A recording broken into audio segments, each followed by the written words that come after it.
গল্প নিরালায় নজরবন্দি তুমি। লেখনীতে জবিন অরিন। ছোট গল্প। শরতের মৌসুম। নীলাভ গগনের বুকে তুলোর মতো নরম মেঘের মৃদু আনাগোনা। ক্ষণে ক্ষণে দক্ষিণা হাওয়ায় আপন খেলায় মেতে উঠেছে।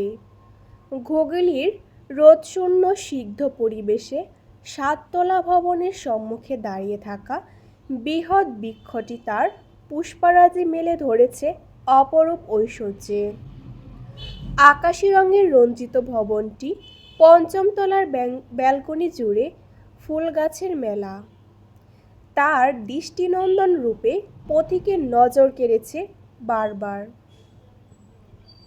নিঃশব্দে রেখে যাচ্ছে মুগ্ধতার রেশ। জানালার ধারে নিঃশব্দে বসে বাহিরের প্রকৃতির রূপ আলোকলোপন করেছে এক 25 তরুণীর। দুহাত আড়াআড়ি করে তার উপর থুতনি ঠেকানো। ঘর জুড়ে পিনপতন নীরবতা বিরাজমান। 2টি কক্ষ, একটি রান্নাঘরে এই ছোট্ট ফ্ল্যাটে মেয়েটি সম্পূর্ণ একা বাস করে। না, সে অবিবাহিতা নয়।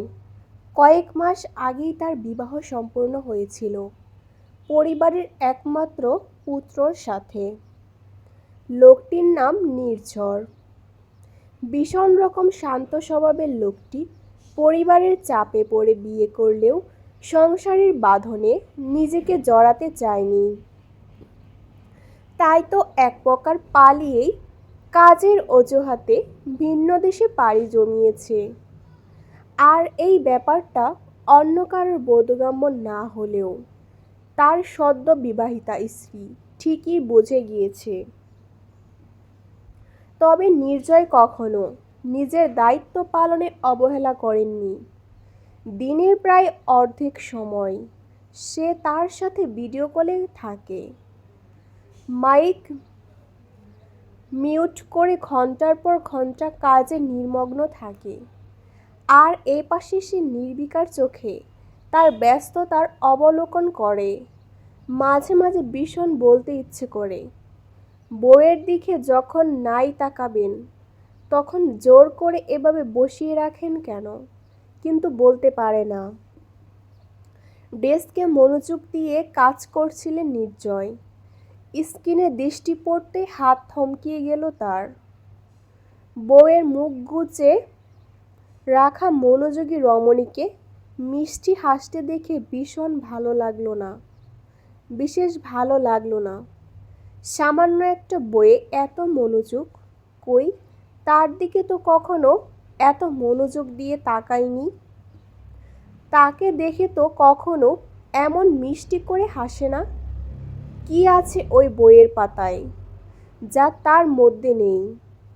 প্রশ্নগুলো নিঃশব্দে ভিড় জমায় তার ভেতরে, অথচ কোনো উত্তর মেলে না। মেলবেই বা কিভাবে?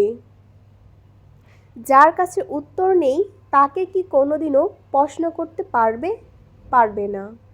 শুধু অশান্ত অনুভূতিগুলো ওপরে একখানা মুখোশ চাপিয়ে নিজেকে শান্তরূপে মেলে ধরবে।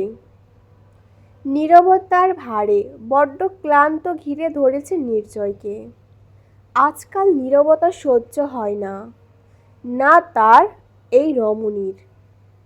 ভেবেছিল আজ আর কথা বলবে না, কিন্তু মেয়েটা তা আর হতে দিল কই। সে হুট করেই ফোন করে বসল তাকে। অপেক্ষা করল তার প্রতিক্রিয়া দেখার। শব্দে বেলি মৃদু চমকে উঠল। বিছানা থেকে ল্যাপটপের দিকে দৃষ্টি পড়ল তার। স্ক্রিনে তার অতি শান্ত প্রকৃতির স্বামীর নাম দেখে ফোঁস করে দম ফেলল। ফোন রিসিভ করতেই নির্ঝরের ক্লান্ত মুখমণ্ডল স্ক্রিনে ভেসে উঠল। প্রতিবারের মতো এবারও নির্জয় কথোপকথন সূচনা ঘটালো। কি করছিলেন বেলিফুল? এতক্ষণ লাগলো কেন ফোন তুলতে? বেলিফুল প্রতিবারের মতো এবারও মনে মনে মুখটাকে বিশ্রীভাবে বেকাল বেলি। সাহেবের কথা শোনো। এমন ভাব করেছে যেন কত ভালোবাসে তাকে, অথচ কচুটুকু ভাসে না। কথাগুলো মনের মধ্যে চেপে রেখেই বেলি শান্ত স্বরে বলল, বই পড়ছিলাম। কি বই? প্রেমের বই। যেন তেন প্রেমের বই নয়, একদম ভয়ঙ্কর রকম প্রেমের বই, যেখানে আদুরে আদুরে প্রেমালাপ চলে। সে কথা তাকে কিভাবে বলবে? বেলি আমতা আমতা করে বলল, ভূতের বই। মিথ্যা। নির্ঝরের লালটে মৃদু ভাঁজ পড়ল। ওসব বই কেন পড়েন? এমনিতেই একা থাকেন, রাতে আজে বাজে স্বপ্নে আসবে, ওসব আর পড়বেন না। আচ্ছা, খেয়েছেন? হ্যাঁ। আবার মিথ্যা। বেলি চমকালো। সে কিভাবে বুঝলো আর আবার বলল কেন? তার মানে কি সে বুঝে ফেলেছে যে বেলি ভূতের বই পড়ছিল না? খেয়ে নিন, আমার সামনে খাবেন, নির্জয় আদেশ করল। বেলি মানা করতে চাইল, পরক্ষণে কি ভেবে উঠে পড়ল। ভাত মেখে বাদ্য বেয়ের মতো খেতে লাগলো। নির্জয় কোমল নয়নে পরখ করল তাকে। বেলির নয়ন জোড়ায় কিঞ্চিৎ বিষণ্ণতা ছাপ আছে। কোথায় যেন শুনেছিল, সেসব রূপবতী মেয়ের চোখ বিষণ্ণই হলো। বেলি কি তবে রূপবতী? জানা নেই নির্জনের। গোলগাল সরল মেয়েটির মুখে কিছু একটা তো আছেই, নয়তো নির্জয়ের কেন তাকে বারবার দেখার তৃষ্ণা জেগে ওঠে। এইরকম তো হবার কথা ছিল না। বিয়ের পর যেদিন দেশ ছেড়ে আসছিল, তখন এক পলকও চেয়েছিল তার দিকে। হতাশা ছাড়া আর কিছুই মেলেনি। আর আজ নির্জয় তার অগাচরে হাসল। বেলি খেতে খেতে চোখে চশমাটা ঠিক করল। বই পড়তে বসলেই চশমাটা পরে সে। এরপর মুখে একটা জ্ঞানী গম্ভীর ভাব এঁটে পড়ায় মন দেয়। তবে এই গোলগাল মুখে সেই জ্ঞানী ভাবটা খুব একটা স্থায়ীও হয় না। সরলতা তাই লেপ্টে থাকে সর্বক্ষণ। অত ভালো দৃষ্টিশক্তি থাকতেও চশমা পরে থাকেন, অথচ দেখুন, আমার না চাইতেও চশমা পরতে হয়, শুধুমাত্র আপনার ওই নয়নজোড়া দেখব বলে। নির্জয় মনে মনে আওড়ালো। সঙ্গে সঙ্গে বেলি তার দিকে তাকালো থমথমে চাহনিতে। সে কি তবে তার কথা শুনে ফেলল? বেলি ইতস্তত করে বলল, আমার না একটু কাজ আছে, পরে কথা বলি। নির্জয় মাথা দলিয়ে ফোন কাটল, তবে স্ক্রিনে থেকে নজর সরালো না। কেন সরাবে? কি অত জরুরি কাজ আছে তা দেখতে হবে না? বেলি স্ক্রিনের দিকে কতক্ষণ চেয়ে থেকে জড়ো শ্বাস ফেলল। লোকটা ওইভাবে তাকিয়েছিল কেন? বড্ড দমবন্ধ লাগে তার ওই চাহনিতে। দেবরাত দরজায় খটখট শব্দ হয়ে উঠল। বেলি শব্দহীন দরজা খুলল। যা ভেবেছিল ঠিক তাই। একটা পাতলা গড়নের তরুণ, হাতে তার এক মুঠো লাল গোলাপ। বাড়ি থেকে একটু দূরে ফুলের দোকান থেকে প্রতিদিন বিভিন্ন রকম ফুল পৌঁছে দেওয়া হয় তাকে। ফুলগুলো নির্ঝরের কথাতেই আসে। প্রতিদিন টেবিলের উপর ফুলদানিতে নতুন নতুন ফুলের স্থান দেওয়ার অভ্যাস তার। এই স্বভাব আগে থেকেই নাকি বিয়ের পর যুক্ত হয়েছে তা বেলির জানা নেই, জানতেও চায় না। ফুলগুলো গুছিয়ে ফুলদানিতে রেখে টেবিলের সামনে বসল সে। বসা মাত্রই চিঠি লেখা শুরু করলো। না, তার কোনো পত্রপ্রেমিক নেই, তবে ছোটোখাটো একটা ফেসবুক পেজ আছে, সেখানে নিয়মিত চিঠির অর্ডার আসে। যার মনের কথা লিখে দেয়, আর বেলি সেগুলো চিঠিতে রূপ দিয়ে পাঠিয়ে দেয় কাঙ্ক্ষিত মানুষটির কাছে। এসব শখের বশেই করা, তবে নির্জয়ের অগাচরে। শেষ একটি চিঠির কাজ বাকি আছে। অর্ডারটা এসেছে এক ভদ্রলোকের কাছ থেকে, তার স্ত্রীর জন্য। ভদ্রলোক কয়েকবার মেসেজ দিয়ে বলে দিলেন চিঠিটা যেন সুন্দর হয়। স্ত্রী পছন্দ হলে সব সময় এখান থেকেই নাকি নিবেন। শেষে একটা খালি পৃষ্ঠা যোগ করার সাথে একটা বেলি ফুলের মালা দেওয়ারও অনুরোধ করলেন।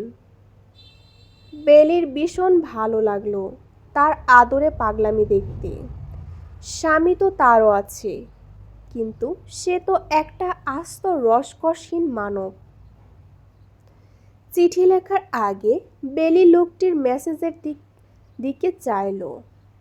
পরিপাটি অক্ষরে লেখা সংক্ষিপ্ত বার্তা। প্রথম শব্দ বেলি ফুল।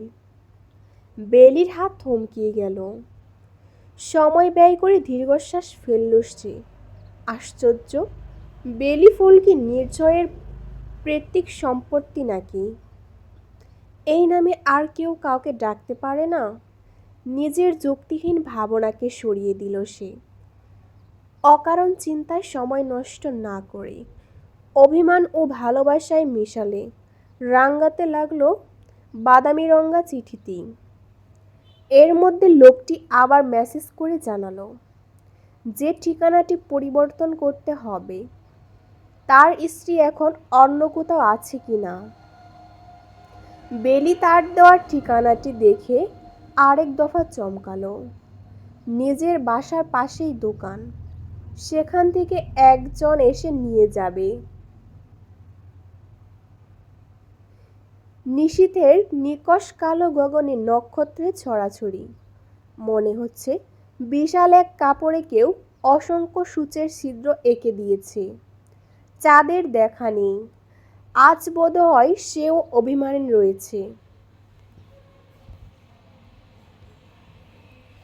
ব্যালকনির মেঝেতে পা বাঁচ করে স্থির হয়ে বসে আছে বেলি। মস্তিষ্কে হানা দিচ্ছে নির্ঝরের চিন্তা।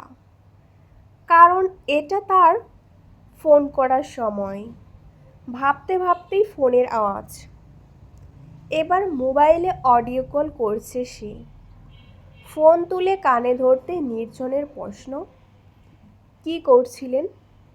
ব্যালকনিতে বসেছিলাম। একলা? তো কি দোকলা? আরেকটা স্বামী আছে তার? বেলির মেজাজ বিগড়িয়ে গেল। আপনার একা থাকতে ভালো লাগে? মাকে বলবো কদিন থেকে যেতে? না, আমি যাব কয়দিন পর। নির্ঝয় সময় নিয়ে বলল, আমি সামনের মাসেই ফিরে আসব।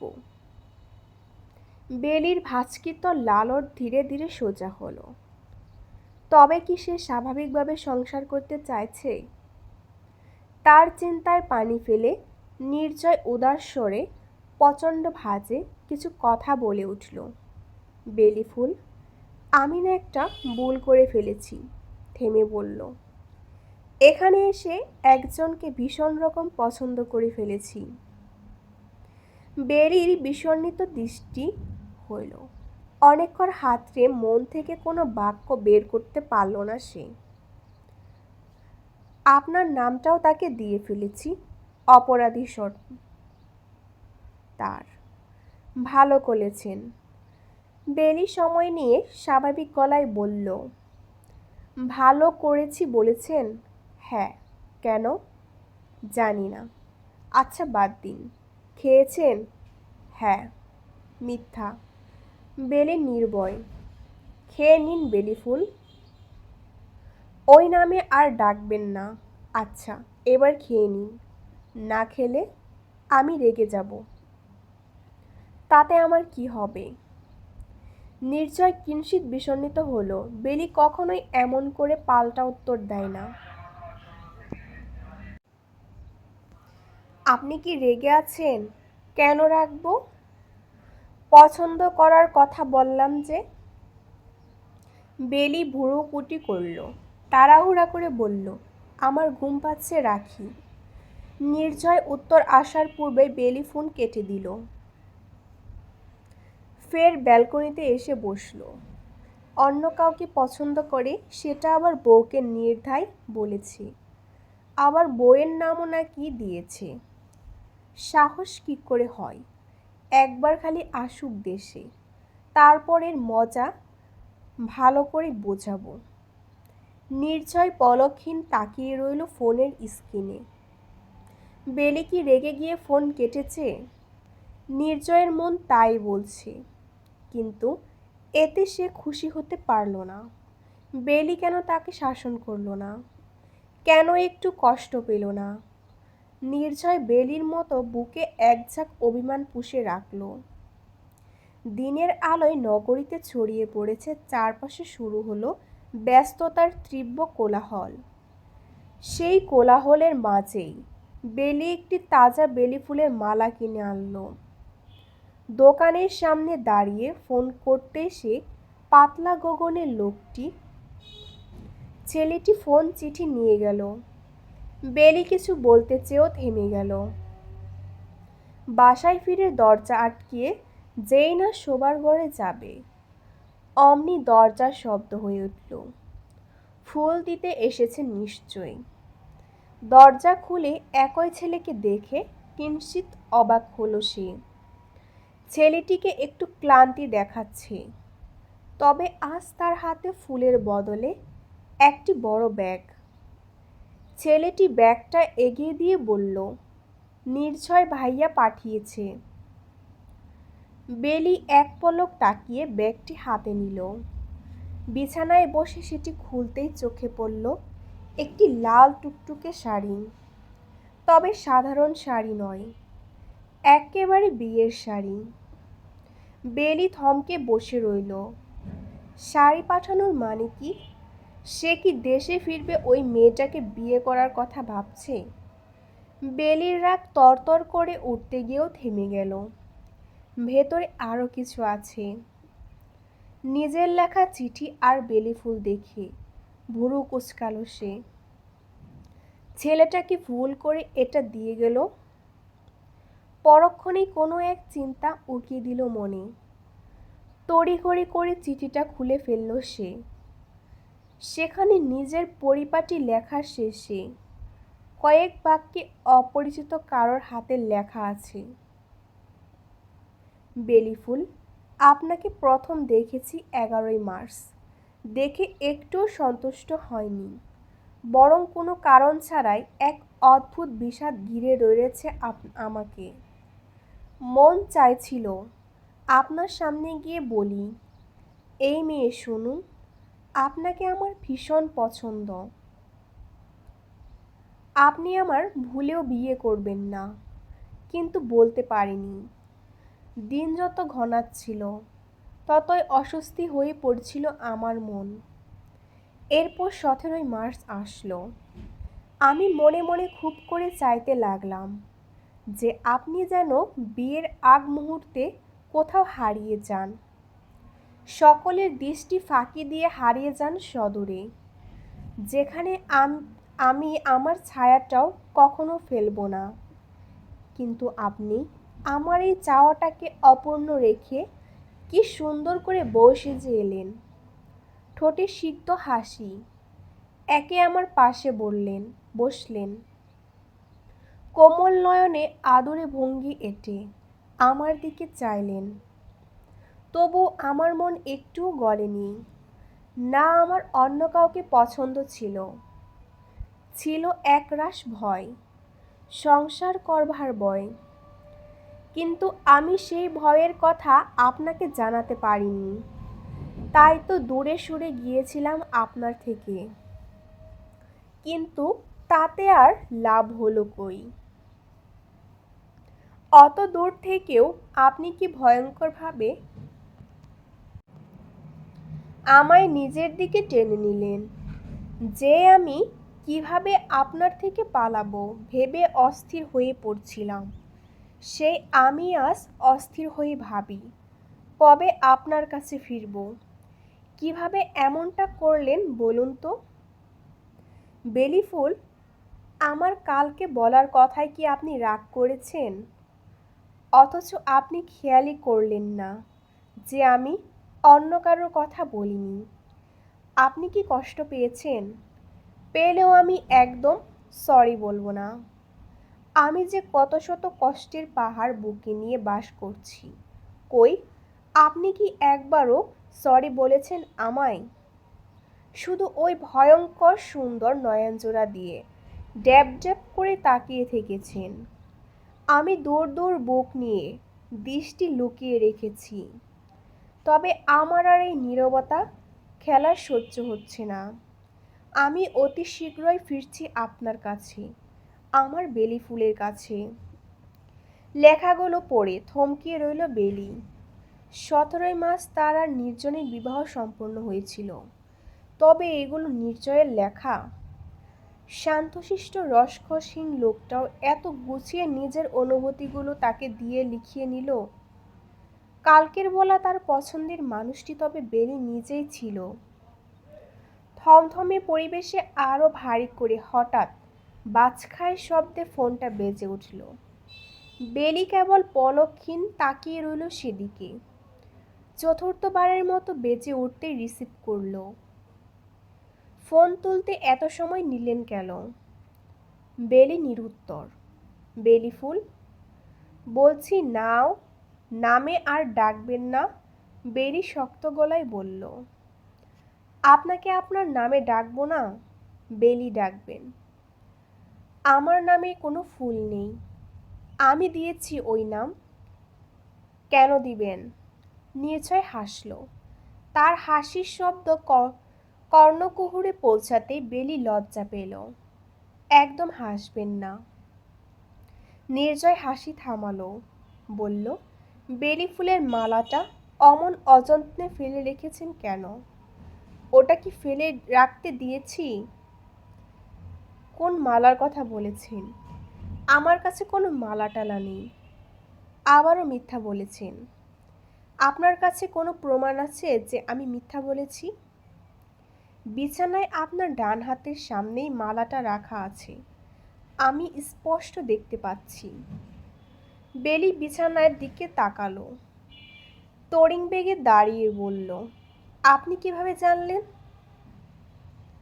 নির্জয় মুচকি হেসে বলল, আপনার ব্যাপারে জানার এক অদ্ভুত শক্তি আছে আমার। এই যেমন ধরুন, এখন যে আপনি সাদা রঙের শাড়ি পরে আছেন, এটাও আমি জানি। বেলি অবিশ্বাসী নয়নে তাকালো, বলল, আপনি ঘরে ক্যামেরা লাগিয়েছেন। নির্জয়, আমি আপনাকে খুন করব। আচ্ছা, তার আগে দরজাটা খুলুন, দাঁড়িয়ে আছি। বেলি ফোন কানে দাঁড়িয়ে রইল। তার কথা একেবারেই বিশ্বাস করল না। তবে মনটা খচখচ করছে। ভাবতে ভাবতেই দরজা খুলে দিল সে। নির্জয় দরজার সামনে দাঁড়িয়ে ছিল, হাতে এক মুঠো রজনীগন্ধা। বেলি দৃষ্টি অপেক্ষা করে সে ভেতরে ঢুকে পড়ল। দরজা আটকাতেই পেছনে ফিরতেই বেলি গায়েব।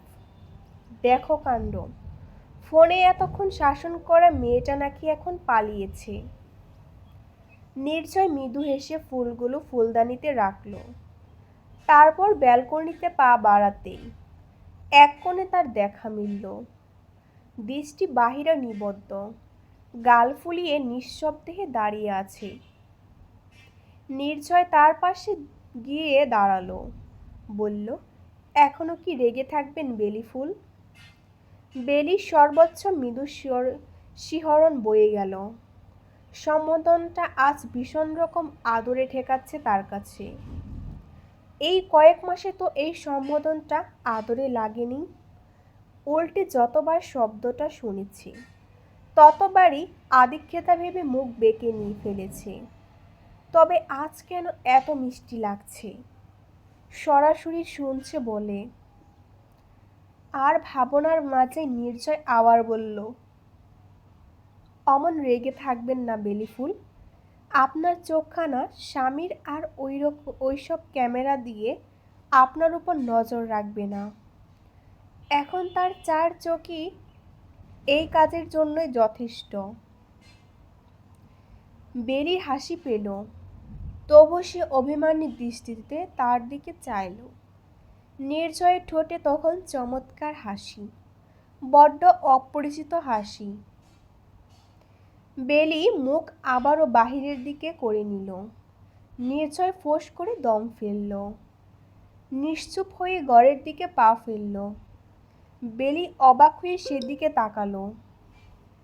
লোকটা কি তবে দমে গেল? বউয়ের সামনে অভিমানটাও ভাঙতে জানে না। বউয়ের সামান্য অভিমানটাও ভাঙাতে জানে না। এমন বোকা স্বামী নিয়ে কি করবে সে? অভিমানেরা এবার রূপ নিল রাগে, ঘোর রাগে। সেই রাগ বেড়ে ওঠার আগেই নির্জয় ব্যালকনিতে ফিরে এলো। তার পাশে দাঁড়িয়ে চিঠির খাম এগিয়ে দিল তার দিকে। বেলি ক্ষণ কয়েক অপেক্ষা করে চিঠিটি নিল। বড় কাগজের মাঝ বরাবর একটা বাক্য লেখা, আজকে আবার আমার বউ সাজবেন বেলি ফুল। বেলি চিঠি থেকে চোখ সরিয়ে দিল তার দিকে, বলল, এতটুকু লিখতে এত বড় কাগজ আর খাম নষ্ট করলেন? মুখের কথাই তো উত্তর দিচ্ছিলেন না, তাই চিঠিতেই লিখেছি। আরও কিছু লিখব? কি লিখবেন? নির্জয় উত্তর না দিয়ে চিঠিটা হাতে দিল। বুক পকেট থেকে কলম দিয়ে বাঁ হাতের উপর কাগজটা রেখে তিরিং বেগে একটা শব্দ লিখল। বেলির হাতে দিতেই সে সেদিকে নজর দিল। বড় বড় অক্ষরে লেখা, ভালোবাসি। বেলি শান্ত চাহনিতে তাকালো, সাজবো। নির্জয় মিষ্টি হাসল, বলল, পরের কথার উত্তর শুনতে কি আরেকটা চিঠি লিখতে হবে? ওটার উত্তর কখনোই দিব না, বলেই বেলি ফুল ঘর থেকে চলে গেল। নির্জয় উদাস চাহনিতে সেদিকে তাকালো। হঠাৎ বেলি ফিরে এলো দরজার কাছে, দুহাত পেছনে রেখে বলল, আপনি আবার আমার জামাই সাজবেন? তাহলে ভেবে দেখতে পারি। নির্জয় ওষ্ঠে প্রাপ্তি হাসি ফুটল, সাজবো শুধু আপনার জন্য, আমার একমাত্র বেলি ফুলের জন্য। সমাপ্ত। গল্পটি ভালো লাগলে অবশ্যই আমার চ্যানেলটি লাইক এবং সাবস্ক্রাইব করে দিয়ে পাশেই থাকবেন। আর নেক্সট পর্বে আপনারা কি গল্পটি চান সবাই কমেন্ট করে জানাবেন। আল্লাহ হাফিজ।